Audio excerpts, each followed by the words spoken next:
Howdy everybody, I'm Thomas Blair. And I'm Mark Halash. And it's time for the monthly ACE Q&A for May. This is where we sit down and answer questions from our ACE development backers and have a good time. Let's get to it. Okay, question. Points of interest. What will we be able to loot from these? Make 1,000 swords, make a giant wall, make a throne of skulls to sit on. What will we need to carry the stuff away? A pack pig? Or will the burrowed hamster steal the loot while others fight? So there's a couple questions in here. Let's define what a point of interest is first, which is either a lumber mill, a mine, or a quarry where people can go get materials, and those materials can be used back at your home base, keep, whatever it is, to build the walls, make buildings, and whatever else we come up with, repair the walls even once they and maybe even an upgrade system for the walls to make them have more health or more shield. You know, all the good stuff. All the good stuff that you've come to expect. Now, the other questions, our intent is that they are very heavy, like the materials weigh you down so you move basically at a snared movement speed. So no one's going to be coming in, grabbing these things and sneaking away. That's why you have the caravan animals there. You put it in their inventory, and they haul it away at normal speed for you. So that answers that one. Okay, next question. Specialty seals. Is it the intent of the developers to have the specialty seals override the other stats of armor and or weapons? Well, you should probably discuss what specialty seals are. So specialty seals are basically a way for us to sort of, like you mentioned, overload crafting recipes so that it switches into a different mode, right? So you could use a crafting seal will cause your recipes to output crafting related things. So I mean that's pretty much it in a nutshell. If you read further on in the question, you mentioned it sounded like there was a bug for a while where you would get both of them. That was not intentional. Yeah, they were getting attack power as well as the crafting stat. Yeah, you should be getting the crafting stat or the specialty stat associated with it, not the combat stat. Right. The whole point of that was that you can, if something took 3 ingots and you wanted to have a little bit of combat stuff in there, it makes more sense for harvesting stuff. Right. Right. You can put a little bit of harvesting and a little bit of combat just in case you need to fight while you're out there. I mean, because eventually the resource nodes will have not only hostile players, but hostile AI in the area. So you might need to fight things. And you may want to build a kind of balanced mix. We don't know yet because we really haven't built that portion of all the systems coming together and playing it as it's eventually going to be, but that's what we envision at this point. So no, they were never supposed to have both stats. It was a data bar. Because otherwise, why would you it'd be kind of awesome, right? You get you just build everything. It's like I'm a combatant and just all the crafting stats too, right? You know? Right. All right. Next question. Citadels and Palace. When do you currently plan, or when can you imagine to introduce the Citadels and the Palace? Can you tell us a bit about what has been done before you can do so? Well, when is always an interesting question in game development. As soon as it's ready, it's not like we're holding it back. We have seen the gray boxed ones because eventually we intend that these are fighting spaces and that they can contain a tree of life, which is central to all of our sieging activities because that's what you need to destroy to take over that location. So I've seen them, I ran through them, and now they're being built and art is putting its loving touches over them. So as soon as they're done, you will see them. Compass, coordinates, and finding your friends. What a good topic. Mm-hmm. Serious and maybe dumb question. How am I going to find my friends, group mates? It's kind of infuriating to find everything right now quickly. And we have the compass. Yeah, so I mean, you can find your group mates on the compass, right? We still mark the direction at least. And one of our engineers started on the map system this week. So don't expect a mini map, but you will be getting a map of places that you have visited, such that once you have that in Big World, it's going to be much easier to navigate around. Right now, it's totally difficult, and we get it because there is nothing to record where you have been. So that will be coming in the future. Next question: Discipline of the Day. Why not have a Discipline of the Day post every day until the release in which you describe a single discipline and its powers? Well, we like to show everything in kind of big gloms, and we're going to do videos and things like that, and we want them in a more polished state. Now, we have been spending a considerable amount of time, especially you, making all of the powers. Yes. We have been heads down making Lots, hundreds and hundreds, well, at least hundreds and hundreds. Yes, there are at this point several hundred new powers that are going to be introduced with this system. So we can't wait. And as soon as we get ready to reveal them, you will have a good time with it. Here's a more technical question. Versioning. I'm curious how the development versioning is being done. Is there a live version and an offline development version? And when the version is ready to be pushed to live, which version triggers the update? Right. So I mean, we have basically our develop, sort of the fast and furious, best of the immediate sort of moment to moment build, and then we have our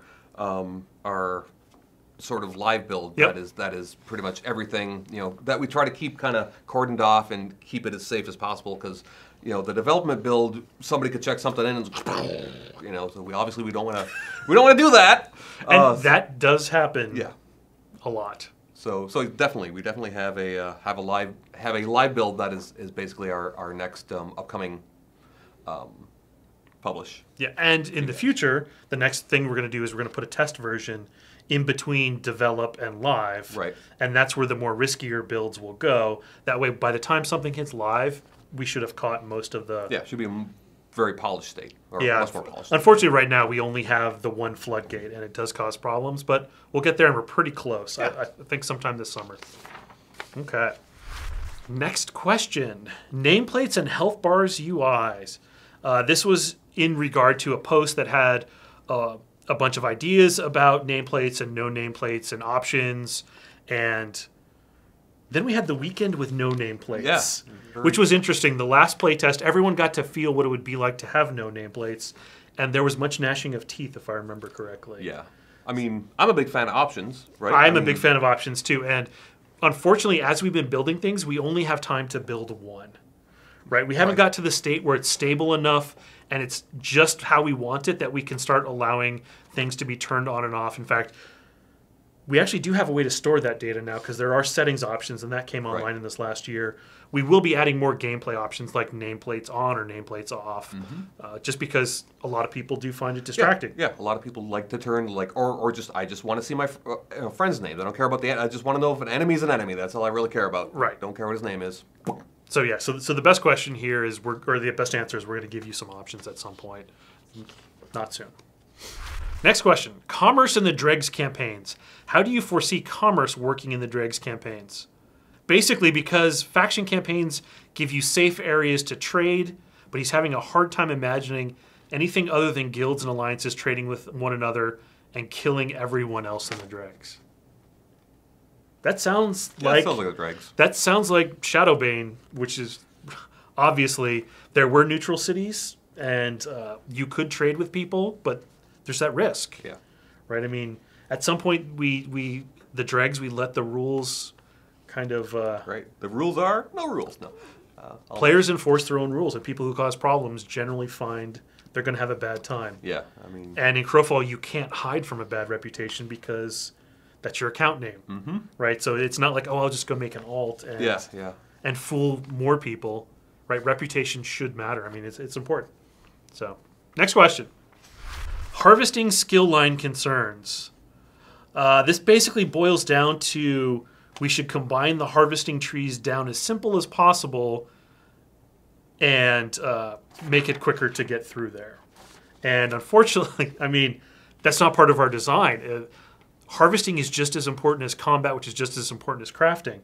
So if we made it quick and easy to get through, then what you're going to have is you're going to have a lot of everybody doing everything. Right. And even back to the beginning of our Kickstarter days, we talked that no man is an island unto himself. Right. And you need to rely on other people. Right. We want you to have. We want specialists. We want harvesting specialists, crafting specialists, combat specialists. Right. Right. So I mean, this helps to reinforce that design. And so it may be hard to see now because everybody gets all the crafting recipes, and with the harvesting potions, it's easy to bypass a lot of this stuff, right? But once it gets into live, and there are people who are, this guy is the best gold or silver harvester, and you need gold or silver, you know who you're going to roll with that night, right? Or they sell those resources cheaper than other people because they can get an abundance of them. It's not a problem for me. Right. Now, over time, that does he's the metal specialist, so now he can obtain all of them. So maybe he sells his metals cheaper than somebody who's a stone specialist. I mean, it just makes sense. It is a lot. I'm sorry. It is difficult to see the way we kind of envision some of these things now because we're just giving you the basics just so you can play and test. So long term, should work out. Next question. Auto run hotkey. Do you intend to add an auto run hotkey in Crowfall? What is your philosophy on auto run? I like auto run. So do I. I can't wait for an auto run hotkey. I know all of us, I think, it's been like, hey, can we just add? It's like, yep, we'll get on the schedule and we'll add it. It is one of those things. That's one of our challenges is we like to call it, where do we spend our nickels? Yep. Right? There are only so many engineers. There's only so many designers. There's so many artists. We spend every nickel wisely and try and get as much stuff to you as you can. This is on the list and it will go in once we're ready to spend that nickel. Icon under skill nodes. So after much speculation on what the bird below the skilled nodes will do, I was wondering if you could fill us in on what the actual functionality will be. You know, I can't look at that now since I saw the post where somebody compared it to a Klingon bird of prey and not see a Klingon bird of prey every time I look at it. Billy tried to make it look like a crow, and he totally did. He nailed that. Yeah. But somebody said that, and now it's burned in my head. So it's like, ah. Anyways, those are 5 pips, and we're going to be doing some iteration on the skill system coming soon where that 0 to 100 translates into 1 to 5. It just, and the stats that you gain from a skill node will happen when you hit those markers at the 2, 3, 4, and 5 breakpoints. We just found that the 0 to scale, it doesn't feel rewarding, right? Yeah. And that's the big challenge is you log in, you're like, great, I went from 35 to 42. Right. And I don't know what that does, and I don't really care, right? But we're going to go back to the basis of the model and go, okay, yeah, when I hit 2 and I see that I've gained this chunk of stats, it's going to feel good. Right. So that's what we're hoping. So we're starting to make steps in that direction. Next question. What resource extraction rate are harvesters currently experiencing game? Is this spring, summer, fall, or winter? What do you think, Mark? I think we're in summer, right? Yeah. We are, in fact, in summer for the boars and the resource nodes. The stone and the ore doesn't change, but the hellcats out there, that is the winter hellcat, which is why they don't tend to give a lot of resources off of them. It's because we don't have the summer version of the hellcat yet. It looks pretty cool. We haven't put them in game yet. Okay, thanks for coming out for the Q&A for May. I'm Mark Halash. And I'm Thomas Blair, and we'll see you next month for another episode of Ace Q&A.